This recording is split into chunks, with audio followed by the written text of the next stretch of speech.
Madam చెప్పండి, మామూలుగా ప్రతి ఒక్కళ్ళకి ఈ మధ్య కాలంలో మనం కనపడుతున్న ఒకే ఒక్క విషయం ఒబెసిటీ.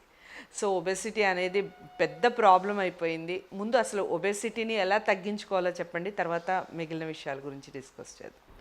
ఒబెసిటీ అనేది కాలక్రమేణా ఎక్కువ అవడానికి ముఖ్య కారణం ఆహారం విరివిగా అందుబాటులో ఉండడం. రెండవది over conscious about eating habits and over eating అంటే ఈటింగ్ డిజార్డర్స్ ఒకటి. రెండవది శ్రమ అనేది తగ్గిపోవడం. ఇంకోటి అసలు ఒక ఒబెసిటీ అనేది ఒక పెద్ద మైండ్ గేమ్. ఓకే, రకరకాల పద్ధతుల్లో అంటే అది ఈటింగ్ డిజార్డర్ కావచ్చు, లేకపోతే ఆటపాటలకి మనం విరివిగా సమయం కేటాయించకపోవడం కావచ్చు, లేదు చిన్నప్పటి నుంచి కూడా బొద్దుగా ఉండడమే ఒక అందం అనుకొని చిన్నపిల్లలకి సడన్గా వాళ్ళని తగ్గండి అని చెప్పడం. అంటే స్టాండర్డ్స్ మారిపోతుంటాయి. చిన్నప్పుడేమో బొద్దుగా ఉండడము అంటే మార్కెట్లో మనమంతా మార్కెట్ డ్రివెన్. మార్కెట్లో సడన్గా చిన్నప్పుడేమో బొద్దుగా ఉండడం ఒక అందానికి ఒక దాన్ని ఏమంటారు ఐడియల్. సడన్గా యుక్త వయసు రాగానే చాలా సన్నగా జీరో సైజ్ ఉండడము ఒక ఐడియల్. సో ఇట్లా వేరియేషన్స్ ఉండడం అనేది దానివల్ల కూడా చాలామంది ఈ ఒక విధమైన మెంటల్ స్ట్రెస్కి గురవుతూ ఉంటారు. దానివల్ల కూడా ఇంకా బరువు పెరుగుతుంటారు. రెండవది ఆహారం అంటే ఏదైనా ఆరోగ్యానికి మంచిది దాని ఓవర్ ఈటింగ్. తర్వాత మనము సాంప్రదాయబద్ధంగా కాకుండా మార్కెట్ డ్రివెన్ ఫుడ్ హ్యాబిట్స్. మనకి పొద్దున్న లేచినప్పటి నుంచి ఏం తినాలి అనేది మన టీవీలో లేకపోతే సోషల్ మీడియాలోనే నిర్ణయిస్తుంది తప్ప మనము నిర్ణయించుకోలేకపోవడం. ఏదైనా మంచిది అనగా దాన్ని ఓవర్ ఈటింగ్. లేదు ఇదివరకు అనుకున్నట్లు ఎక్సర్సైజ్ చేయకపోవడం. లేదు ఇంకొక ముఖ్యం ఏంటి అని అంటే తన శరీరాన్ని తను ప్రేమించలేకపోవడం. ఇవన్నీ కూడా రకరకాల కారణాలు. ఇవి కాకుండా ఈ మాల్న్యూట్రిషన్ అనండి, లేకపోతే రకరకాల ఇండ్యూస్డ్ మెటబాలిక్ సిండ్రోమ్ అంటే థైరాయిడ్ సమస్య కానివ్వండి. ఇప్పుడు చిన్న పిల్లల నుంచే మనకి ఈ మెటబాలిక్ డిజార్డర్స్ని, హార్మోనల్ ఇంబ్యాలెన్స్ని మనం చూస్తున్నాం. అంటే యుక్త వయసు రాగానే వాళ్ళకి ఆరోగ్యం కంటే ఎక్కువ అనారోగ్యం ఎక్కువ మనకి కనిపిస్తుంది. ఓకే, సో ఇవన్నీ కూడా ఒబెసిటీకి ముఖ్య కారణాలు. సో ఒబెసిటీ అన్న ఈ పెద్ద ప్రాబ్లం నుంచి మనల్ని మనం కంట్రోల్ చేసుకోవాలి అంటే అసలు పాటించాల్సిన నియమాలు ఏమిటి? ఒకటి ఆహారపు అలవాట్లు. రెండవది అంటే ఎలాంటి ఆహారం తీసుకోవాలి మేడం? ఎలాంటి ఆహారం తీసుకోవాలి అని అంటే ఫస్ట్ మన సాంప్రదాయ ఆహార పద్ధతులు మనం పాటించాలి. అంటే సూర్యోదయం నుంచి సూర్యాస్తమయం దాకా మనం ఏం తినాలి అంటే ఒక వయసు వచ్చిన తర్వాత శరీరము చాలా మినిమం ఫుడ్ తోటి రన్ అవుతుంది. అంటే ఒక 21 సంవత్సరం వరకు మనకి కొంచెం బాగా ఫుడ్ అవసరం. ఎందుకంటే ఎదిగే వయస్సు, రకరకాలైన అవసరాలు ఉంటాయి కాబట్టి. తర్వాత ఆహారపు అవసరం తగ్గిపోతుంది, కానీ పౌష్టికాహార అవసరం ఎక్కువ అవుతుంది. అయితే ఆహారపు అలవాట్లని మనం ఎలా నిర్ణయించుకోవాలి అని అంటే ఫస్ట్ మనకి దాహానికి ఆకలికి తేడా తెలుసుకోగలగాలి. ఎందుకంటే దాహం అంటే హంగర్ ప్రాంక్స్, థర్స్ట్ ప్రాంక్స్. మనం దాహం వేసినప్పుడల్లా నీళ్లు తాగడానికి బదులు మనము ఆహారం తీసుకుంటున్నాం. ఓకే, కాబట్టి దాహం వేసినప్పుడల్లా ఫస్ట్ నీరు తాగాలి. మనము ఒకసారి మనము అనలైజ్ చేసుకుంటే దాహం వేసినప్పుడంతా మనం నీరు కంటే ఎక్కువ టీనో, కాఫీనో, లేకపోతే ఇంకేదైనా ఎనర్జీ డ్రింకో, లేదు కాస్త దాహం తగ్గిస్తుంది అన్న ఒక సిజ్లింగ్ డ్రింకో, చాలా మేర షుగర్ కంటైన్డ్ డ్రింక్ అంటే సడన్గా మనకు ఒక తృప్తినిచ్చే డ్రింక్ కానీ, లేదు అంటే లేకపోతే ఫుడ్ సాలిడ్ ఫుడ్ తింటున్నాం. దాహానికి ఆకలికి తేడా తెలుసుకోగలగాలి.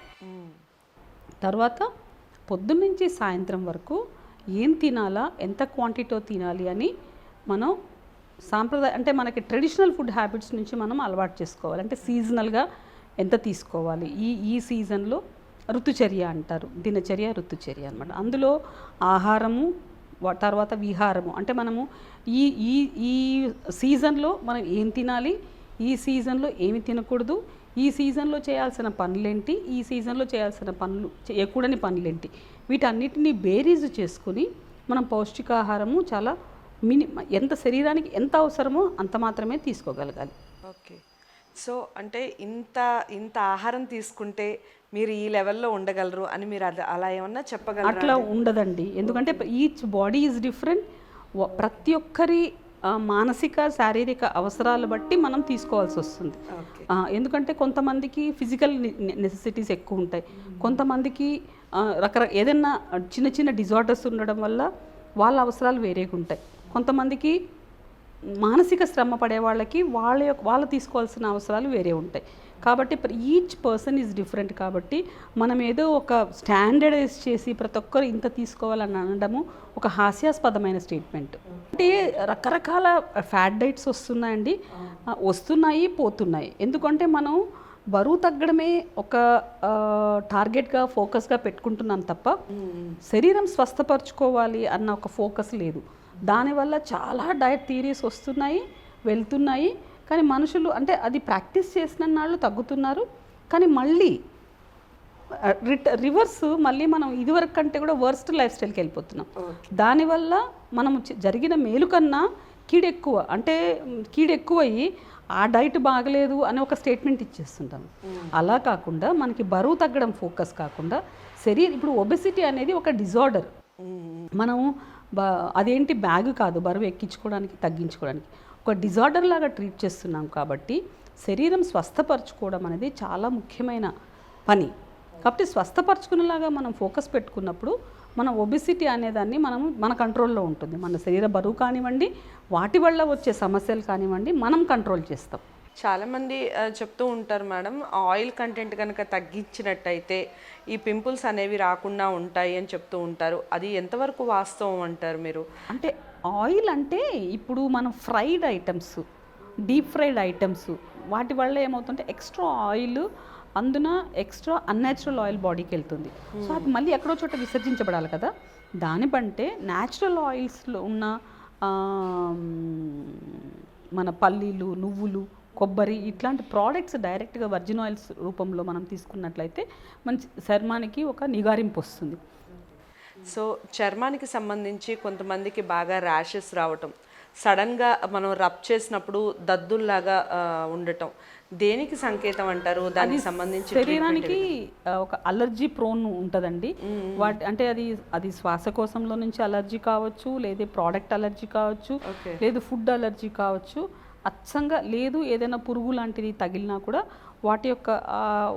వాటి డిఫెన్స్ మెకానిజం తోటి వచ్చే కెమికల్ ఏదైతే రిలీజ్ అవుతుందో దానివల్ల కూడా దద్దుర్లు వస్తాయి. సో ఇదంతా కూడా ఒక అలర్జీ మూలకంగా వచ్చే దద్దుర్లే ఉంటాయి చాలా మేర. మనకి దేనికి అలర్జీ ఉందని మనం చూసుకోవాలి. సో పింపుల్స్ మీరు అన్నట్టుగా అసలు తగ్గకుండా బాగా బాధపడే వాళ్ళకి, ఫేస్ చాలా మనం బయటకు వెళ్ళాలి అంటేనే ఇబ్బంది పడే వాళ్ళకి ట్రీట్మెంట్, న్యాచురోపతిలో ట్రీట్మెంట్ ఏ విధంగా ఉంటుంది? ఒకటి ఆహార పద్ధతులు. ప్రకృతి వైద్యంలో అసలు పింపుల్స్ అనగానే ముందు పచ్చి కూరగాయలు పళ్ళ మీద ఎక్కువ రోజులు ఉంచడం జరుగుతుంది. తర్వాత పొటాటో, పప్పాయ లాంటి వాటి ఫ్రూట్స్, వెజిటబుల్స్ తోటి మనం అనునిత్యం మసాజ్ చేసుకోవచ్చు. పప్పాయ తొక్కు లాంటిది సెల్ఫ్ మసాజ్ కూడా చేసుకోవచ్చు. అయితే ఆకుకూరలు, కాయగూరలు, ఉడికించిన ఆహారం ఇవ్వడం జరుగుతుంది.